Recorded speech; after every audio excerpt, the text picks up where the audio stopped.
ಯಶ್ಗೆ Yash boss ಅಂತ ಕರೆಯಲ್ವಾ, ಧ್ರುವಂಗೆ ಧ್ರುವ boss ಅಂತ ಕರೆಯಲ್ವಾ, Shivanna boss ಅಂತ ಅನ್ನಲ್ವಾ? ಎಲ್ಲರಿಗೂ ಅವರವ್ರ ಫ್ಯಾನ್ಸ್ಗಳು ಹಾಗೆ ಕರೀತಾರೆ. ಉಪ್ಪಿ ಬಾಸ್ ಅನ್ನಲ್ವಾ?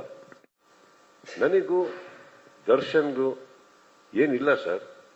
ಬಹಳ ಕಷ್ಟಪಟ್ಟು ಅವರು ಮೇಲ್ ಬಂದಿದ್ದಾರೆ. ಕನ್ನಡ ಚಿತ್ರರಂಗ ಇವತ್ತು ತುಂಬಾ ತುಂಬಾ ತುಂಬಾ ನೋವಲ್ಲಿದೆ. ಅದು ಬೆಳಿಬೇಕು ಅಂದ್ರೆ ಇದು ಬೇಡ. ನಮ್ಮ ಇಂಡಸ್ಟ್ರಿಯಲ್ಲಿ ನಮ್ಮಲ್ಲಿ ಇಲ್ಲ ಸರ್ ಇದು. ಆಕ್ಚುಲಿ ನನ್ನ ಫ್ಯಾನ್ಸ್ ಕೂಡ ಹೋಗಿ ಎಲ್ಲಾ ಹೀರೋಗಳು ಸಿನಿಮಾ ನೋಡ್ತಾರೆ ಸರ್.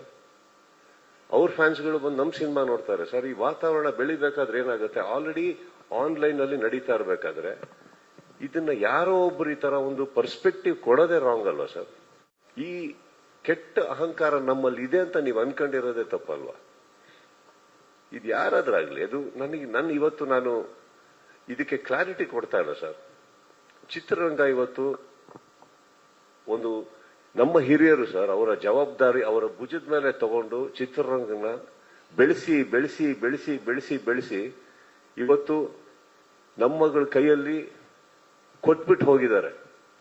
ಅದನ್ನ ನೀವು ಇನ್ನಷ್ಟು ಬೆಳೆಸಿ ಅಂತ. ನಾವಿದನ್ನ ಬೆಳೆಸಿ ನಮ್ಮ ನೆಕ್ಸ್ಟ್ ಜನರೇಷನ್ ಕೈ ಕೊಟ್ಬಿಟ್ಟು ಹೋಗ್ಬೇಕು. ತಮ್ಮಂದ್ರೆ ಇನ್ಮೇಲೆ ನೀವು ಬೆಳೆಸಿ ಅದನ್ನ ಅಂತ. ಇದೊಂದು ಕುಟುಂಬ, ಇದೊಂದು ಸಂಪ್ರದಾಯ ಸರ್. ಇಲ್ಲಿ ನಮಗೆ ನಾನು ಕರೆಯೋದು ಬಾಸ್ ಅಂತ ನನ್ನ ತಂದೆಗೆ ಸರ್.